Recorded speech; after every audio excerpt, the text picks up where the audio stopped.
Sayang. Kamu boleh marah, kamu boleh kecewa, tapi jangan ngomong kayak gitu. Kan kamu sekarang ada curhat nih, ngomong sama Miss Yuni nih. Duniamu masih panjang tau gak? Kamu masih cantik. Kan gitu. Kan kakak, ibu, aku juga udah gak ada yang peduli. Kenapa gak peduli aku bilang di situ? Kemarin aja deh kakak aku ngomong apa? Aku pernah ketipu kan bukan ketipu jadi ya gobloknya aja ketipu 8 juta lah untuk nggak diterusin cukup sampai 8 juta aku udah berusaha dah. Aku minjem kalungnya itu untuk 8 juta tapi aku balikin 10 juta aku. Tapi kemarin aku itu proses suami aku cerain suami aku cerain suami aku. Aku bilang sama ibu aku, ini loh uangnya 8 juta aku udah ada, aku mau balikin ke Mimi. Katanya jangan kamu pakai aja, katanya kamu mau cerai sama suami kamu bayar aja ke lawyer kamu, katanya gitu. Aku ya udah ya, aku bayar dulu. Terus beberapa hari kemudian ibu aku tuh telepon aku. Katanya aku butuh uang, katanya uangnya udah aku kirimin ke lawyer kemarin. Aku bilang enggak, katanya kirim ke sana dulu aja, nggak ada anak lain yang ngasih kan, sedangkan anak-anak lain juga ke luar negeri mana. Terus gitu ibu aku tuh bilang ke kakak aku yang bermasalah sama aku ini, masalahnya itu uang. Kenapa nih? Aku udah nggak mau jadi orang baik. Jadi orang baik itu sakitnya. Dulu aku di Hong Kong, aku diperalat sama kakak aku. Kalau telepon aku nangis minjam uang, bilang gak bisa makan buat bayar anaknya sekolah, buat bayar ini deh, aku selalu kirimin. Giliran aku pulang, aku butuh 50.000 aja dari ibu aku, malah kakakku ini yang bilang aku tanggung jawab suami lah, tanggung jawab itu, sedangkan mereka tanggung jawab siapa gitu. Aku bukannya mengumbar aib keluarga di sini, tapi ini adalah pelajaran buat mbak-mbaknya. Semoga berguna gitu. Jangan percayakan uangmu pada siapapun, bener nggak? Bukan aku bilang kalian suruh kirim percayakan uang. Maksudnya jangan segampang itu minjemin beberapa boleh, tapi ada batasnya. Ini pengalaman aku sendiri, demi Allah demi Rasulullah, aku putus sama saudara hanya karena uang. Itu sakit banget. Jadi maksud kamu adalah kamu putus, maksudnya gimana?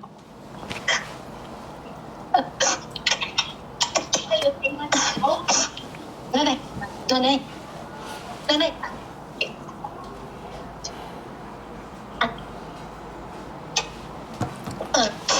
Enggak, saya tuh gini. Ya, tadi saya sampai di mana? Kamu sampai segitunya mengorbankan dirimu buat keluargamu, buat suamimu, buat anakmu, bahkan saat kamu pulang pun nggak bawa uang, nggak ada sama sekali yang menghargaimu. Itu dia, Nan. Itu dia. Temen aku yang di Hong Kong dulu aku kerjakan satu rumah kan 2 pembantu, dia bilang gini, Mbak jangan kamu kirimin terus, nanti kamu bisa jadi ATM-nya dia. Aku nggak percaya karena apa, dia saudara aku, kalau bukan aku yang tolong siapa gitu. Tapi pada kenyataannya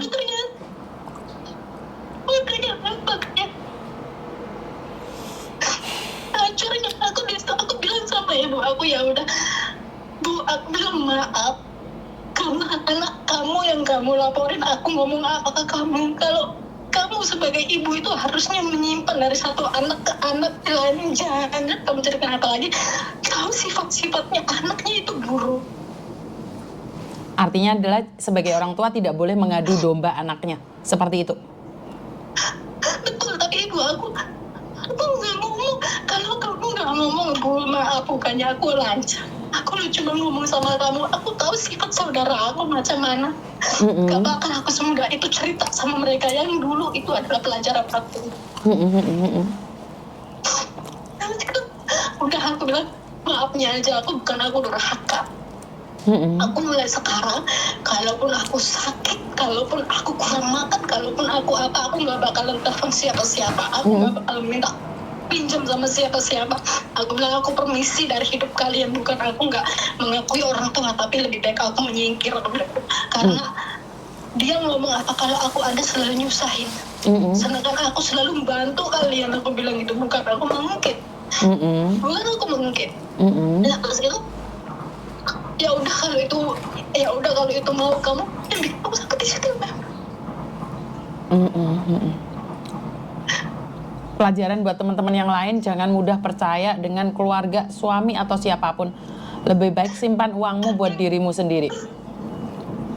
Yang aku kasihin itu siapa, Mem? Anak aku sekali jadi korban, Mem. Betul. Karena apa? Aku bikin rumah itu di desa suami juga. Aku nggak mungkin balik ke sana. Sedangkan keluarga aku juga nggak ada di desa itu, jauh. Aku nggak mungkin balik ke sana. Aku bilang sama suami aku, kamu urusin rumahku, kamu urusin anakku. Tapi dia sempat minta jual rumah. Aku bilang nggak ada pembagian rumah. Itu rumah anakku. Aku nggak bakal pulang, nggak mau urus. Karena apa, Mem? Yang aku tahu adalah aku seorang perempuan. Kalau aku ambil anakku, aku pulang. Belum tentu aku bisa ngasih bahagia. Betul. Tapi kalau dia sama bapaknya, insya Allah lah cukup. Walaupun bapaknya malas atau gimana, insya Allah cukup. Aku selalu doain mereka biar rezekinya lancar juga gitu. Tapi aku sadarin sih, serutnya suami aku itu rezekinya karena apa? Suka bohong. Ngumpetin rezeki dari istri, gak jujur itu. Tapi dia gak pernah belajar dari. Tapi alhamdulillah sih, aku masih ambil lepek. Terus aku juga kan, dia kan ngomong kayak gitu, masalah aku ibu bukan ibu yang baik, jadi aku giniin, ya udah kalau aku ibu yang nggak baik karena uang, kamu buktiin sama aku, kamu urus anak kamu kasih makan dia. Coba uang sampai di mana bergunanya? Aku gituin sampai sekarang, aku nggak kirim sama dia. Aku nggak kirim sama sekali. Beberapa hari dia ngomong kayak gitu sama aku, masa besok 2-3 hari dia ngomong apa? Aku nggak kerja, anak kamu jadi kacungnya orang, kacungnya temen-temennya. Apa nggak sakit hati aku kayak gitu ini? Aku jadi suruhan temen-temennya. Dia memperalat ya? Jajan. Dia memperalat gitu ya? Jadi aku tuh gini nih, kamu jadi orang tua, jadi bapak harus bertanggung jawab. Masa aku 5.000 sekolah aja kamu nggak sanggup. Aku sakit, kalau ada yang gini datang anakku, aku sedih, aku nangis kok hujan kayak gini. Oke. Aku nggak pernah beli, aku nggak pernah shopping seperti sekarang ini di sini. Aku di sini ibaratnya aku, dulu aku nggak pernah menyenangkan diri aku sendiri, baju pun aku gimana sih bilangnya ya, harus mikirnya selalu keluarga, mikirnya selalu supaya keluarga aku punya tempat tinggal. Tapi ternyata aku sendiri gak keurus gitu. Oke. Dan aku juga pesan buat orang tua yang denger ini, buat para anak-anaknya yang jadi TKW atau yang gak berangkat ke luar negeri. Jangan pernah halangin anak kalian yang di rumah yang gak lagi cari duit untuk ngurusin salah satu orang tua, dikarenakan dilarang sama anak yang di luar negeri karena uang gak bisa ngurus orang, hanya bisa membeli sesuatu. Karena aku pernah ngalamin itu, Min. Siap, paham. Aku mau terbang ke Singapura ya, Min. Bapak aku tuh kayak udah keras, aku bilang, Bapak ayo pergi ke rumah aku udah punya rumah sendiri walaupun jelek. Ibu aku ini, ya udah sana kalau Bapak mau. Giliran Bapak aku udah mau, dia langsung gini, Mem, karena keadaan kakak-kakak aku lagi di luar negeri, aku di rumah gak punya uang. Tapi jangan minta telepon ke luar negeri, ke kakak-kakakku ya otomatis ngelarang, Mem, karena mereka tahu aku nggak punya uang, mungkin buat makan aja susah gini, tapi bukan itu poinnya. Mereka itu nggak mau aku bawa bapakku. Itu karena aku tahu apa yang mereka cemburui. Aku bisa bangun rumah sendiri tanpa menyusahkan orang tua, itu mereka itu dendam sama aku tahu. Padahal aku bikin rumah besar itu niatnya hanya satu, kalau ada saudara yang mau ikut sama aku, yang monggo ada tempat gitu. Tapi ternyata ngajarin aku peluk, men. Siap. Sampai aku gini, padahal bapak ke tempat aku gagalin terbang aku cancel terlebih dahulu terbang aku bilang sama sponsor aku cancel dulu penerbangan aku, nggak apa-apa, yang penting bapak sembuh dulu. Tapi tetap ibu aku kekang nggak boleh. Aku peluk bapak aku, itu untuk berkali ketemu.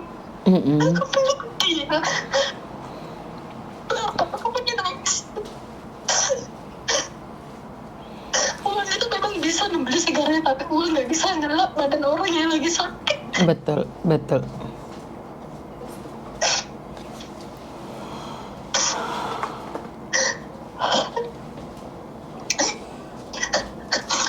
Sampai pada malam kematian bapak aku ya, sebelum bapak aku meninggal, aku di PT itu lagi duduk sama teman-teman, tapi kok pundak aku sebelah kiri kayak berat, kayak sakit gitu. Berat, sakit banget rasanya. Teman-teman aku, kamu kenapa nggak tahu kok pundak aku berat ya, sakit. Padahal tadi enggak, barusan ini loh aku bilang. Pas itu ya udah aku tidur dulu, jam 10 malam aku tidur duluan karena ngerasa pundaknya enak kan. Jam 3 malam aku kebangun, aku ngeliat SMS ibu aku, voice itu bilang apa, bapak udah meninggal. Oke.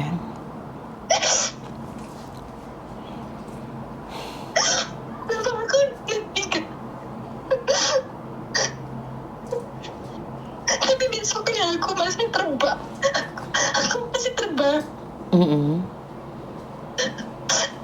Kata Beben ngurusnya, kamu mau pulang enggak? Kalau kamu pulang dulu, pulang aja enggak? Aku bilang nggak apa-apa. Bapak aku udah nggak ada, bapak aku udah sehat. Bapak aku dapat lagi, aku terbang aja. Aku terbang sampai kayak orang gila, men. Aku terbang sampai kayak orang gila loh, men. Itu besoknya aku terbang langsung. Lu bisa bayangin nggak aku di sini? Pas aku sampai sini aja, aku minta aku dengan karena otak aku lagi edan. Mereka nyuruh aku menambahkan sesuatu yang nggak masuk di otak aku gitu. Aku masuk kalau aku lagi sehat.